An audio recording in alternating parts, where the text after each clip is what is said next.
welcome to Yesterday's Canada, podcast number 7, a podcast series to explain Canadian history from 1713 to 1800 AD. This is an 8-podcast series being posted on YouTube under the name Prehistoric Pixel. These podcasts will showcase major events, disputes, battles, and more. Stay tuned, episodes drop every Sunday. Our topic today is Canadian history from 1779 to 1789.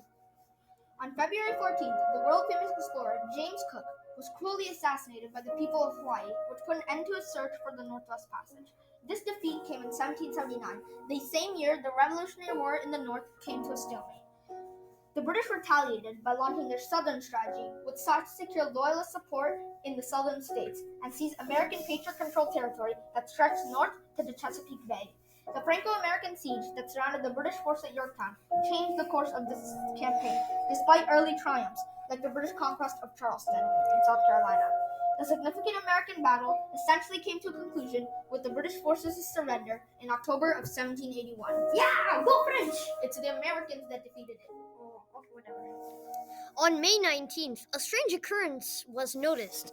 The day sky above the New England states and large portions of Canada was darkened. Even though it is unknown to this day, large-scale forest fires that produce smoke clouds are frequently to be blamed for it. It was also at this time that Quakers established the Underground Railroad, which allowed slaves to be transported in secret to Canada in order to be freed from their captors in the Americas. That's cool. Regarding politics and diplomacy, a number of things happened. Ooh, what happened? Did someone die? Did someone fart? No, they did not. Colonel Robinson sent a proposal. Oh, they're getting married! It's not that type of proposal. My bad. To Ethan Allen on February 2nd. He forwarded it to Congress along with a request that Vermont to be recognized as an individual state in the Americas. In the meantime, plans for Vermont's independence were met by preparations to stave off an invasion in May. And Ira Allen left for Canada in April to negotiate a prisoner exchange with Canada. Congress and Vermont's relationships remained tense, especially in August when Congress delineated boundaries that displeased both Vermont and New York. Basically, they lowered the boundaries and size of both Vermont and the New York states. Very cool and kind of scary if you think about a war when it broke out. Anyway, on the global scene, the United States and Great Britain signed preliminary peace treaties on January 20th. This was a lead-up to the official September 3rd acknowledgement of American independence, which codified in the Treaty of Paris. In order to further establish American sovereignty, this treaty also gave them fishing rights off the coast of Newfoundland. I love fish. Yeah, they're Sashimi. very delicious. Significant migrations and the reconfiguration of colonial areas were two effects of post-war adjustments. The Crown separated Nova Scotia into New Brunswick in August, due to the inflow of Loyalists from the United Empire into the province and the region around the upper St. Lawrence River. These changes in population also affected the Maritimes. Quebec and Ontario, where more than 5,000 black people who had sided with the British during the Revolution sought safety. During this time, organizations and projects that would influence Canada's future were also established. May 18th saw the incorporation of St. John, New Brunswick, as a city, and Fredericton established the Provincial Academy of Arts and Sciences, which would later become the University of New Brunswick as it's now known today. The changing political landscape was further highlighted by conversations about Canadian representation in the British Parliament and legislative reform initiatives. Notable people came to light during these changes, such as William Thomson and Louis-Joseph Papineau, I've never heard of them. How Neither have I. notable? two well-known politicians and naval adventurers, and explorer John Franklin. In the meantime, adventurers such as Alexander Mackenzie set out on quests to discover uncharted territory, mostly inside the north of Canada, augmenting the geographical cognizance of the area.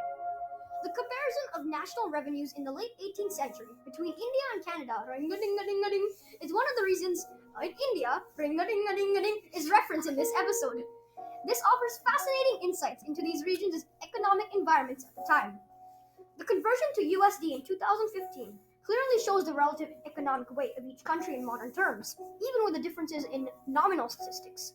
India's outstanding 217,500 in modern USD is equivalent to its 1789 national income of 100,101 rupees. Demonstrating 100 million, 101,000. Oh my bad, I'm a bit weak at numbers. Demonstrating the immense economic activity and wealth generated by India's diverse and populous society. Ding-a-ding-a-ding-a-ding. By comparison, Canada's 1787 national income of 190,000 to 210,000 shillings is pretty close. But when converted to USD in 2015, it comes to 2,800,000, which is a lot less than what India had. Ding-a-ding-a-ding. But still You don't have to do represents. that every time India is. I'd like to be quiet. Represents a notable economic output for a sparsely populated colonial territory. This comparison underscores the relative economic development and resources available in each region during the late 18th century. As the fur trade declined, so did the influence of European colonial powers in North America.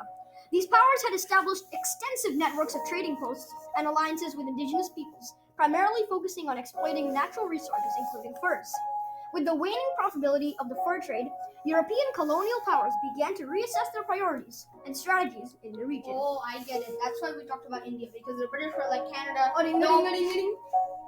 no more fur trade in Canada, so they're like, oh, I want to go other places. I get it now. Anyway, one significant example of the decline of the fur trade was when the Russian presence in Alaska. Alaska had once been a lucrative hub for fur trading activity, and the Russians had fully taken advantage of that.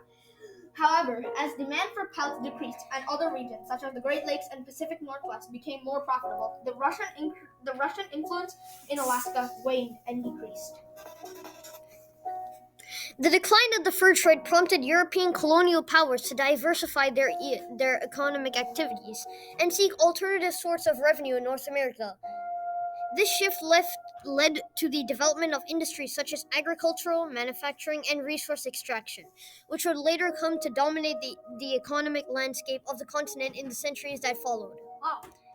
Overall, the decline of the fur trade marked a significant turning point in the history of European colonization in North America, reshaping economic, social, and political dynamics in the region. It's economic. Okay, be quiet, Mr. I don't Noton. care. That is all for today's daily podcast. Make sure to subscribe to Prehistoric Pixel and stay alert for the next episode in the series.